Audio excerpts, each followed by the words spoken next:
What I realized is actually pretty wild. Let's say you buy a jacket for $50, but you only wear it 5 times. That means that the cost per wear for that jacket would be $10 per wear. But let's say, for example, you buy a $200 jacket that you really love, you wear it all the time, you end up wearing it 100 times, then the cost per wear would only be $2.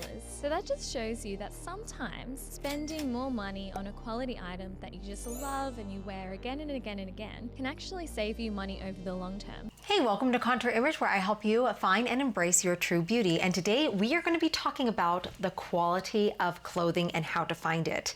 The benefits to understanding quality in clothing is that it will help you save money, save space, and for some of these items, particularly ones that are made well for in the quality, you will never really truly be out of style. Hence the term a classic style or classic items in your wardrobe. Part of my channel is to be a whole solution to the entire beauty industry of yourself.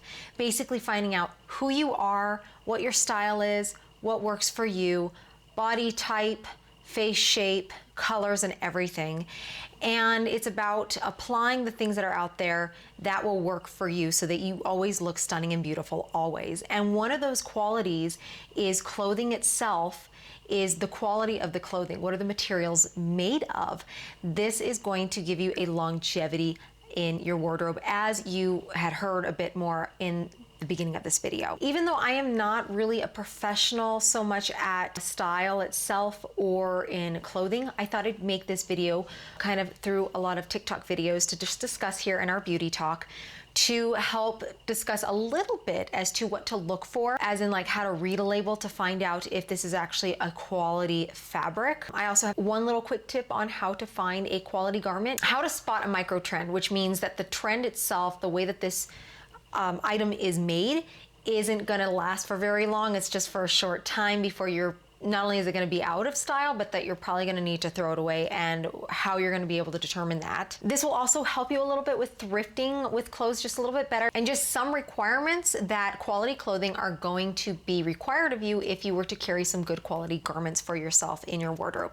So with that said, let's just get started. There's a whole generation of people who don't know the difference between good and bad quality clothes. So in today's video, we're going to talk about how to spot the differences between good and bad quality clothes in 5 points. We're going to demystify the whole process, make it super simple so that you can use these tips on your next shopping trip. First of all, let's talk about fabrics. How many of you do this when you're shopping?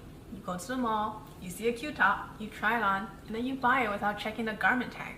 I used to do this, and fashion companies know that most people do this, which is why they substitute premium fibers with cheaper ones. There are so many different types of fibers out there, from synthetic to semi-synthetic to natural, and they're spun into yarns, which are then woven into fabrics. And depending on the garment, there is an optimal type of fabric for each specific type of garment. I personally prefer natural fibers for most garments because they're anti-odor, they drape better, they feel better on your body, and they're biodegradable, which means they're more sustainable. That being said, with the rise of fast fashion, they have found ways to make cotton fabric super cheaply and pretty poor quality. There are different advantages to semi-synthetic fibers as well. Usually these fabrics are softer and they're more shrink resistant. There's also some benefits to synthetics, such as polyester, because these fabrics tend to be very long-lasting and durable. As you can imagine, plastic lasts forever. And when these different types of fibers are blended together, you can get good qualities from each different type of fiber. That was something that I also forgot to mention as well, is that, have you ever noticed when you wear a certain like shirt or something or whatever, that your body odor seems to like attach to it more? That actually shows you that it's a very low quality fabric, basically, in a sense. I've noticed that if it's a higher quality fabric, your body doesn't seem to respond or react. You're actually having a chemical reaction. It's not necessarily dangerous. It's just a chemical reaction that your body is having with a more synthetic or less quality of clothing. And it's usually due to synthetic fibers because, you know, I've experienced it where like I would never have problems with this kind of fabric, but there was like always this shirt that I'd be like, hi, the minute I wear it, even if I washed it and I was clean, you know, I put on deodorant and everything, somehow I still wind up with this thing smelling like my armpits. I've experienced that before and I couldn't figure out why, and I now realize it's because of the lack of quality and these more than likely synthetic fibers in it. So now this guy's gonna be talking to you about, hey, you might have something that's made of cotton, but then there's again the quality of cotton. So maybe it is a quality fiber, if you will, but it could be that the fibers themselves are not quality in a sense, and he's going to explain it here in this video. 100% cotton isn't always good quality. You might wonder why your 100% cotton shirt from Zara or H&M hasn't held up in the wash. So here are 2 reasons your cotton fabric could be low quality. The first is fiber length, and bear with me on this explanation. Fast fashion often uses low quality cotton made with shorter fibers. Basically, fabric is made by connecting a bunch of fibers together, so using shorter fibers creates more exposed ends. And having more of these exposed ends creates rougher feeling fabric and more pilling. High quality cotton has longer fibers with fewer exposed ends, so it'll feel way smoother and be less likely to pill. You'll see brands advertise that they use Pima cotton or long staple cotton as a sign of quality. Second is the fabric density. Low quality cotton can be less tightly knit or woven, and you can test the density by putting your shirt up to the light. If a bunch of light shines through, it might be lower quality. A denser fabric will be more opaque. There's more nuance for lightweight fabric that's designed to be more sheer, so take this test with a grain of salt. So just remember that 100% cotton doesn't necessarily imply quality. It does matter what type of cotton the brand uses. There are other factors as well, so let me know what I missed here. Hello, here's my quickest and best tip for spotting high quality clothing, and it all has to do with buttons. Simply put, cheap clothing is made with cheap buttons, and cheap buttons are made of plastic. A brand that takes the time to source and sew on high quality buttons is probably one that also takes the time to do a lot more unnoticed things that help improve the quality of a garment. On shirts and smaller items, good buttons are often made of mother of pearl, which has a beautiful luster and shine. On outerwear, good buttons are often made of horn, which is a byproduct of the meat industry. Both of these options, though, can be up to 100 times the price of plastic buttons. You can quickly tell if a button is made of natural and high quality materials by pressing it to the top of your lip, or your nose, or your cheek if you're in store and don't want to look crazy. Natural materials conduct heat differently and will feel cold to the touch. Meanwhile, plastic won't really feel like anything or just room temperature. Pearl buttons will definitely feel colder, but with horn it's a little bit more difficult. Another really easy test is to take the edge of your fingernail and rub it against the surface of the button. Pearl and horn buttons will feel slightly rougher to the touch than plastic. Plastic will always feel smooth and almost too perfect to be true. I've used this trick so many times in thrift stores and consignment stores, and it always works.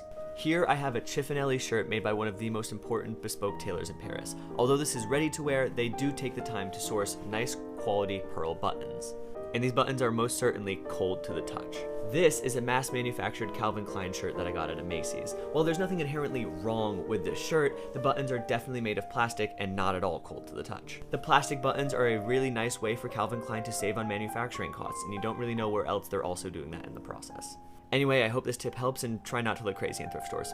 See ya. So that was kind of a small little tip there as he goes, hey, if the buttons are pretty good and made of like a real quality of natural resources, then chances are the shirt or the garment itself will probably also come with the same kind of quality. The other thing too is to look for maybe how the buttons are sewn on.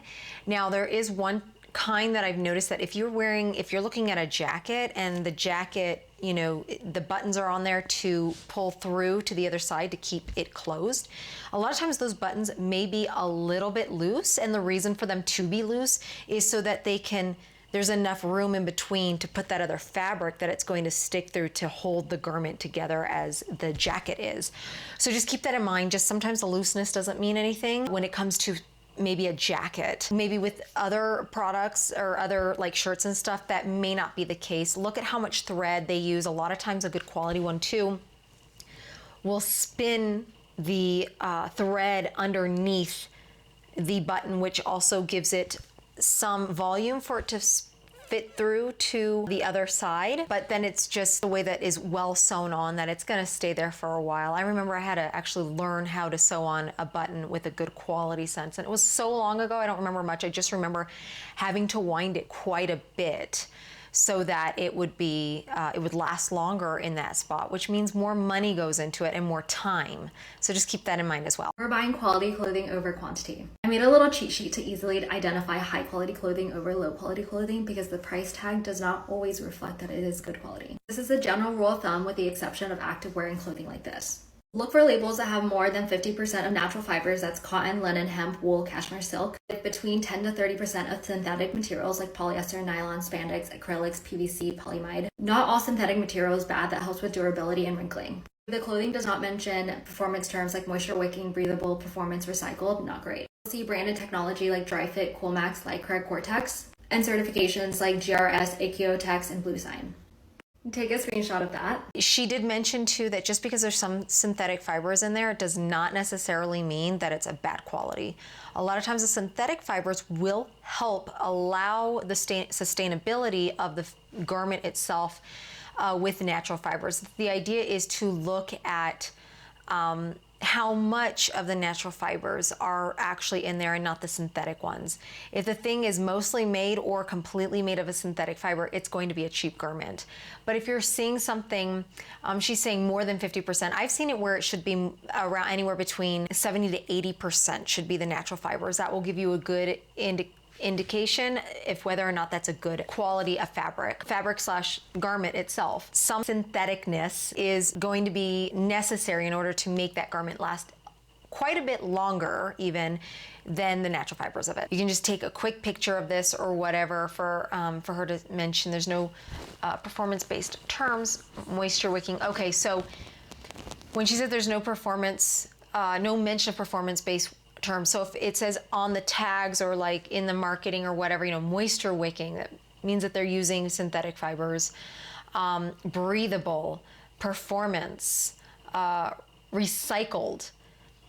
That's interesting. I have a whole thing about that I know of. I'm not going to go into it now because I don't want this video going on any longer than necessary. But the recycled industry is actually kind of a con when it comes to clothing and stuff. Certification, I guess these are certifications. I'll have to look more into those. I don't actually know. So obviously I'm gonna go back to the top here a little bit. I don't know why I started from this middle and gone down. So less than 10 to 30% synthetic. So polyester is synthetic, nylon is synthetic, spandex, acrylic, PVC, which is a type of plastic, and polyamide, I don't know how to say that. I believe that's another form of, well, they're all kind of plastics. What am I saying? So you want less of those. If they have them in there, like spandex gives that stretch. Sometimes you want that stretch. You just don't want maybe a lot of it, unless, depending on what it is. The natural fibers would be like things like cotton, linen, hemp, wool, cashmere, and silk. So those are the ones you want at the highest amount. The lowest amount, you want those other plastics, basically. And it's a good rule of thumb.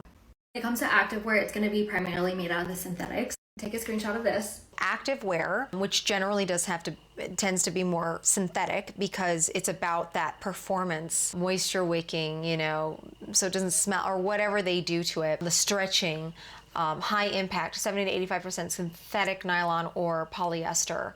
Again, plastic, plus 15 to 30% spandex, high impact. So I think my understanding from what she's saying here is if you want that high impact, if you want it as performance wear, you will want to look for those things in a higher range. The spandex almost is kind of what guarantees whether or not it's gonna last in a sports gear, it seems like. High quality synthetics, so high performance would be nylon, spandex, or polyester. Obviously, like again, the spandex, because it gives that stretchability, so it's gonna last longer. Elast and blend. Certifications of, I'll have to look again into these, Blue Design, Global Recycle Standard. Okay, so she's mentioning here there's a Global Recycle Standard. I said I wasn't gonna go into this, but because she kind of mentioned, I'm gonna bring it up.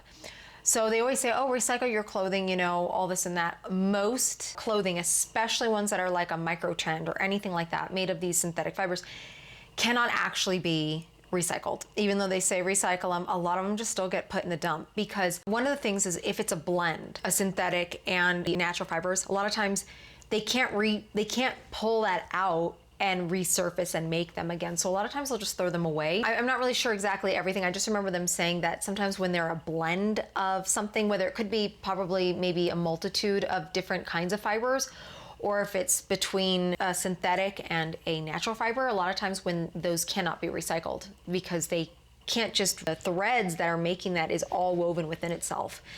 So they can't do those things. There's a certain, when it has these things like the OEKO Tex or something, Blue Design, GRS or something, those tend to be the ones that I believe, from my understanding here, I believe are the ones that can be recycled if it says something like that on that they are recyclable. So if you're thinking more about being green, you'll probably want to look for those labels on the tag. Take a picture. Here's a list of semi-synthetic fibers, high quality and low quality. It's just a blend of natural fibers and man-made fibers. Take a screenshot of this. Low quality, semi-synthetic, high quality, semi-synthetic. So there's some higher semi-synthetics, you know, somewhat of a blend, and then there's the low quality ones. So that would be the look. When it comes to natural fibers, I wouldn't get too bogged down about it. Like, if it's not sourced at a specific place, they consider that low quality. Yeah, see, so low quality natural fibers again. Natural fibers, like whatever. As long as the majority of your clothing has natural fibers, I think that's a good sign. But if you want to see it, here, take a screenshot. Another screenshot there. Okay, so there's certain kinds of cotton, probably the length of the fibers as we saw earlier, and the kind of it is, and then like the kind of wool, the linen, 100% generic, let's see, linen, European flax, or John Lennon, mulberry, and charmeuse, never heard of, okay, silk blend, yeah, you don't want to look for a silk blend. And then lastly, just rule of thumb, if you want to make sure that the item doesn't peel, just have at least 10 to 20% of blends of nylon, polyester, acrylic. And this is kind of like the rule of thumb when it comes to natural fiber semi-synthetic blends together, kind of the percent of what you're looking for. So with cotton, you want to have at least like 80 to 100% of cotton plus the semi-synthetic. I mean, you guys can read, so I'll just let you screenshot. Okay, so yeah, if you don't know what pilling is, it's when like your fabric has rubbed up against something for so long that you start getting those little balls on it. Now, I remember years ago, just as a little story here, I remember I used to wear this one sweater. I loved it so much. It was a perfect color on me. It was like an orange, like pumpkin color. It looked so good on me. And it was a V-neck, and on one of them, it had, on one side, it had like 3 or 4 buttons on it just to give it a look and a style. And I loved that sweater, and I took really good care of it. One day, I noticed that just on my side here, on the back, was like, I noticed it was all this pilling going on, and I was like, what's going on? I'm like, it's not pilling anywhere else. What's going on the side? I could not figure out. One day I was wearing it, and I was carrying my purse while I was just looking at a few things, and I just remember feeling my purse hitting that side of my side, and I was like, oh, that's what's causing the pilling. Is my purse is rubbing up against right there. That now makes sense. The thing about it was my purse is also a fabric. With a fabric being on a fabric, it's gonna pill. So I have this thing that I have to use like a leather or faux leather, no longer a fabric purse anymore. I do not carry fabric purses. It needs to be like a leather or faux leather or like plastic or something. Anything that is not a fabric, because I don't need it rubbing up on my clothes anymore. So that's just another clue right there to just kind of help a little bit as a little tip to just make things last longer and not look like crap simply from things rubbing up against each other. So think in consideration of even your handbags and your purses as well. Hopefully that was helpful. If you want me to deep dive on any of that, let me know. Bye. It was helpful. The #1 giveaway that a piece of clothing is a microtrend is the material that it's made out of. Like, obviously with Shein, where most things are microtrends, it's not shocking at all to see that this is made out of plastic. So what about Urban Outfitters? Here we have the bloomers, arguably a microtrend, 100% plastic. What about the more timeless pieces on Urban Outfitters? These jean shorts, for example, 100% cotton. Now let's head to Aritzia. Now, obviously Aritzia is a bunch of like basics and neutrals for the most part, but I feel like this is creeping into microtrend territory with the little bows on it. Oh yeah, 100% polyester. So they also think it's a microtrend. Then we look at a classic timeless piece like this, and it's 100% cotton. My guess is that they know they're not going to be selling that piece next year, so why bother making it good quality? Whereas the nice pieces like this, that will always be in style. So not only is it likely that this item is going to be selling again next year, but it's likely that the people who bought it are going to be wearing it for more than just one season. So with things like microtrends, where it's already assumed you're not going to be wearing that much longer, it really doesn't matter if it's made out of quality material. Brands are going to be putting their good materials into the more classic pieces. I just think this is such a good rule of thumb to live by. Like, if you're someone who's consistently throwing away pieces year after year, start checking the material on the tag. Chances are, if it's a bunch of plastic and garbage, even the brand is telling you that this piece is not classic. The assumption is already there that you're not going to be wearing this piece next year. And it's super common for these items to still be priced similarly, even if it's 100% polyester versus 100% cotton. So you might as well get the pieces that are made out of better material, because not only are they going to last longer, but it's likely that they're still going to be in style a year from now. That's another thing to think about as well, is just because it's coming from, you know, some of these expensive companies, brand names and everything, can still be making their stuff out of crap, which is not going to last for very long. I like the idea that she said, yeah, here's a way to do it. That's a little tip to look and go, is this something I really want to put my money into? Because if they're already making it out of something that they assume is probably like not going to be worn in the next year or two, they're going to make it into something that isn't going to be worthwhile. It's really important to look at the tag and the fabrics online as to what it is actually made of. So it's a good rule of thumb. The other thing I wanted to bring up really quickly about the girl that was just talking here, look at the colors she's using. They look really good on her. So what I like about things like color analysis is you learn as to what colors look best on you. And she obviously knows what looks good on her. She falls into a fall area, possibly it's purity, but definitely in the fall area. And I do have a book that I've written as well about color analysis and how to find your colors and how it works and why it works. And that's another way to also look really good is if you're gonna spend money on a quality garment, it might as well be within your color zone, your color palette, so that it always looks good on you and it matches with other clothes in your wardrobe if you are also applying the same knowledge to all your other garments as well.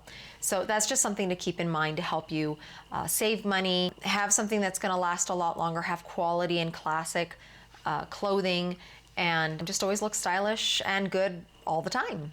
Here's how to identify high quality clothes that will last you a long time and stay in great shape. I have a YouTube video that goes into this in more detail, but 3 quick things you want to look for are thickness of fabric, especially for heavier materials like jeans. Pick up the shirt or the pants, hold it up to the light. Can you see through it? Is it really porous? And give a tug at any seams and see if there's a little gap there. If you can see through it or if it's really thin, it's not high quality.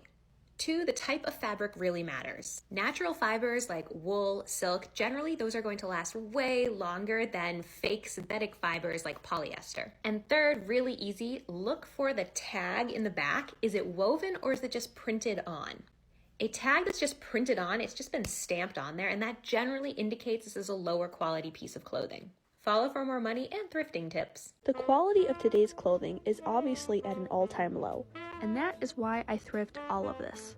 A 100% cotton thick button down. I feel like Free People would charge almost a couple $100s for that. That's today. nice. Now, I deal with a lot of vintage. People might think just because it's old, it's outdated. This is a dead stock vintage, 100% silk piece, and you probably wouldn't know it's not from a current department store if I had not told you. A lot of the styles I pick up, very Ralph Lauren, very chic, timeless. And being honest, almost every style you see here that I pick up weekly at a secondhand store, Goodwill, Salvation Army, and so on, could probably find very similar style in an H&M, Zara, Shein. The difference is these are 100% natural fibers, wool, cotton, silk, jute. These fast fashion companies are producing these similar styles, charging quite... Notice the tag like she mentioned. If the information on the tag is just stamped on, it probably indicates that it's a cheaper material, maybe not a quality one. Notice every single tag that she has is literally woven with the information on it. I was like, who does that anymore? And I realized, I don't know, maybe some manufacturers probably still do it, but others, I mean, I can see it just like, that would probably the least amount of time to spend on it. But I don't know, maybe they still, I have yet to look, I've never looked to see that, but I know I've had a few articles that used to be like that. I don't know if they still do it like that anymore. This is again her thrifting, so. Literally hundreds. Average blazer at H&M right now, little to no wool, is about $55. And even brands that you think we could trust, like Everlane, offering a wool blazer at $228, will not even share the percentage of wool in their blazer. You know what that means? It's very little or non-existent. These blazers are 100% silk, 100% wool, a cashmere blend. They're going to last you a lifetime. Same thing with coats. 100% wool coat here. We all know what Abercrombie & Fitch likes to do with their wool coats today. The girlies are starting to pay attention to the materials our clothes are made of, and these are 4 examples of some vicious offenders. Starting off with the corset dress from House of CB, price point $285. The details are not specific between the polyester and elastane, but $285 for polyester? I'm sorry, no. And it gets way worse. This one's wild. So this Balenciaga dress for $44.50, 100% polyester. Wow. Yeah, no wonder you got canceled, Balenciaga. This Gucci dress, so cute. It is cute. Look at all that polyester. I already made a video about this one, but I still think it's wild. This Cavalli dress for $4,000. Okay, the silk is great, but look at all that polyester. Yeah. For that price point, those are the same materials that you can find at retail stores in the mall, and those more cost-friendly retailers sell the same materials for a fraction of the price. Yet these designer luxury brands are selling the same materials for thousands of dollars. I just can't get behind that. Just because you buy something at a reputable store doesn't mean it's good quality. And I'm sorry, that Balenciaga one was so insane. 100% polyester, it's giving Shein. This was kind of a little something that I found was kind of funny, that some of you might have noticed this. If you guys are into thrifting, I'm not really into thrifting, I just never care to, but hey, you really can find some gold nuggets in there. And some people who are in charge of how much to price what, some of them, they're just like, they're clueless or something. So she's gonna kind of go over through this to let you know what happens. So, ASOS, or ASOS, is a really cheap brand, and yet Isabella Martin is actually a very high quality brand. So I find that it's just interesting how they didn't look at that as like a really pretty, although I don't think it said, let me go back for a second. I don't think it showed, I mean, it's gotta show the fabric somewhere. It doesn't say here what the tag might be like on the edge somewhere, but they need to look at the blend. But maybe, here's the deal, I don't know. Looking at this dress, to me, it kind of looks like it might be made of possibly silk if it's of quality. If not, then it's probably like a polyester and stuff. So maybe they did look at the fabrics, and maybe they know a thing or two about the fabrics, and they're like, this is cheap. It's just crap. I don't know. I haven't actually looked at that brand. I'm not a big brand person. I just, if anything, I can tell if something's quality or will look good on me. Marant. I said Martin, didn't I? I meant Marant. Isabella Marant. It might have just not been really made well. And so yeah, they just put it out for $7. The other one also wasn't any better because that thing's cheap. So that was. If you're someone who throws all of their laundry into the washing machine without sorting it, natural fiber clothing is not for you. If you're someone who does not own an iron or a steamer, linen clothing is not for you. If you are someone who is not willing to hand wash, depill, and lay flat to dry, wool and cashmere sweaters are not for you. If you're someone who is not willing to take the occasional trip to the dry cleaners, silk dresses, wool coats, and wool pants are not for you. If you're someone who thinks everything is itchy and fabric softener is your best friend, linen and wool are not for you. If you're someone who'd rather scroll Shein than look through resale platforms and thrift stores, then inexpensive high-quality clothing is not for you. If you're someone who does not want to take the time to fix a split seam, sew a button back on, or take your jeans to a tailor to make them fit well, and you'd rather just throw the item away, then a high-quality, lasting wardrobe is not for you. However, if you are willing to do all of those things, then you can build yourself the most amazing wardrobe filled with amazing fabrics, incredible fit, great construction, something that will always make you look and feel incredible for years and years and years to come. And I can help you. Try to also have things tailored to you if you possibly can. There's nothing better than having a great fit, and you would look stunning in it as well. But what she also stated was, sadly, great fabrics that are made from the earth need a lot more time, attention, and care. And that's kind of what sucks. That's kind of partly why we have some synthetics, is because certain synthetics are made so that you don't have to iron them. They're great for travel because you're going to be folding everything up in a suitcase and you pull it out and it's just, there's no ironing necessary because no one wants to do that when they're on vacation or traveling. It's bad enough already at the home naturally, but she's right. If you're not someone who owns these things or who's willing to put money into it, dry cleaning, things like that, having quality clothing probably will not be for you. You will be someone who would prefer more synthetic fibers.